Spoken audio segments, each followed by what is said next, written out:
You heard the term elegant and elegant solutions. I need to define what elegance really means, because sometimes it's a rather squishy term. Those 1 million ideas each have a goal in mind, and it is to maximize the impact, or to really optimize the impact for a customer somewhere, and everyone has one, with the minimum use of resources and assets. It's a mini-max proposition. Lest you think that elegance is simply simplicity on steroids, I'm here to correct you. It's a duality. It's about uncommon simplicity paired with surprising power. Each of those 1 million ideas are elegant solutions to a challenge, a problem, or an opportunity. And it is the difference between playing chess and playing checkers. Note that both games are played on the same board. Chess is far more strategic, it's more complex. It actually understands, you need to understand complexity in order to be a good chess player, because elegance is not about defeating complexity, because you never will. Complexity is the world that we live in, and by the time you leave this event, the world will have become more complex. All you need to do is turn on the television and see a new regulation, a new requirement, a new budget item, whatever it is, it has become more complex. Elegance is about going beyond that complexity to hide it, to exploit it, to manage it for the customer, and give them the very greatest impact you possibly can with the minimum use of resources. So ask yourself, whenever you come up with solutions and ideas, are we playing chess here or are we playing checkers? Because checkers is about single moves.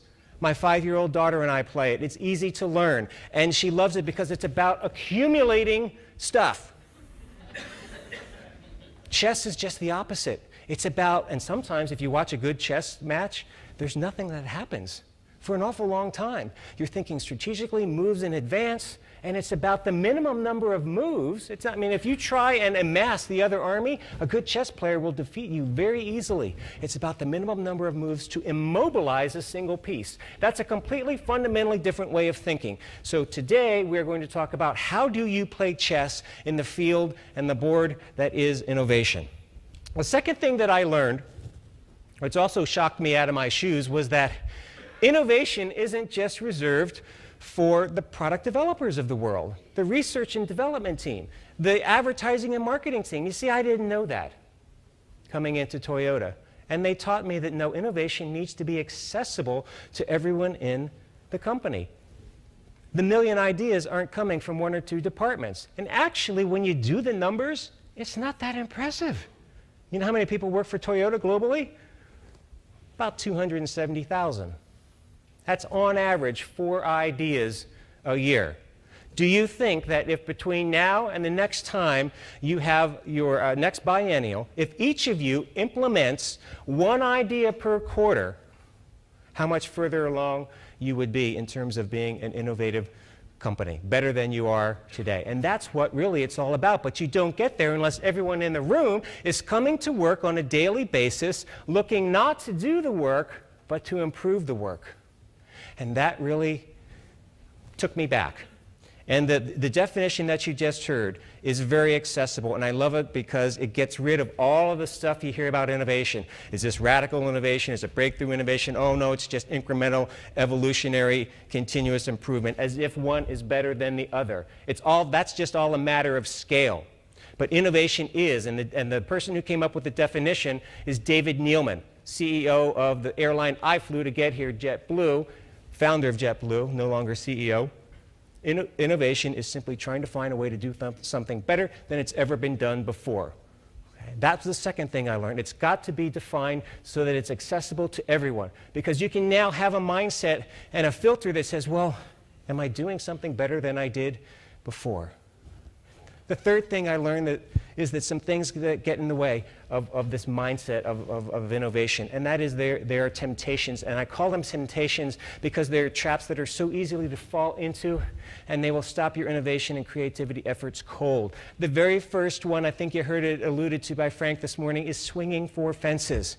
Here in the West, the Western civilization, the Western mind loves the home run, the hole-in-one, the Hail Mary pass, and if you watched basketball last night, the field goal, right? But if you look at those last few seconds of the game, and in overtime, what was the percentage of field goals made, and it may have had everything to do with who won that basketball game last night, but that gets in the way of innovation, because what do we know about home run hitters? First of all, the team is not made up of entirely all home run hitters. The other thing we know about home run hitters is they have an astronomically high strikeout rate. And when you're talking about business, that becomes very, very dangerous because there's a high carrying cost to it.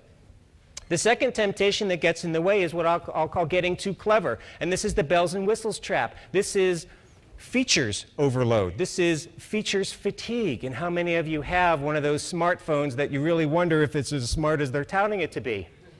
Because it does video, it does pictures, it does music, but gosh, can you actually make a call consistently? Not all the time. The third thing that gets in the way and temptation is what I'll call solving problems frivolously. That is to say, there's a reason we call this thing an organization. It needs to be tied to your daily work, these ideas. It's not about, and some of the times when I work with companies, I look at their innovation and idea system, and you know what it is? It's a huge mass of fancy complaints. People submit suggestions for someone else to implement, and generally speaking, it benefits the employee. Now, I'm not saying that's the case here, but if you think about a problem in the way that it deals with your daily work and your customer, and everyone's got a customer, everyone has a customer, if someone is taking receipt of what you do on a daily basis, they are your customer. And if you are innovating around that, you will avoid that temptation. And the fourth one, and the reason I have money bags up here, is sometimes we fall into the trap of paying for ideas. Now, what that does is promote some of the wrong behaviors, because it becomes now about idea acceptance, not about idea submission. If you look at the numbers that are calculated on an annual basis by the Human Employee Relations Association in Alexandria, Virginia, you will find out that an Eastern company, an Asian company, has 100 times the number of employee suggestions submitted on an annual basis than the average US company. And the reward for those ideas in the Western companies is 100 times greater than the reward for an idea in an Asian company. We have it just reverse. So be careful when you pay for ideas what it is you're actually rewarding, because what you do want is that 1 million ideas submitted on an annual basis. Now, how do you defeat all those things that could possibly get in the way?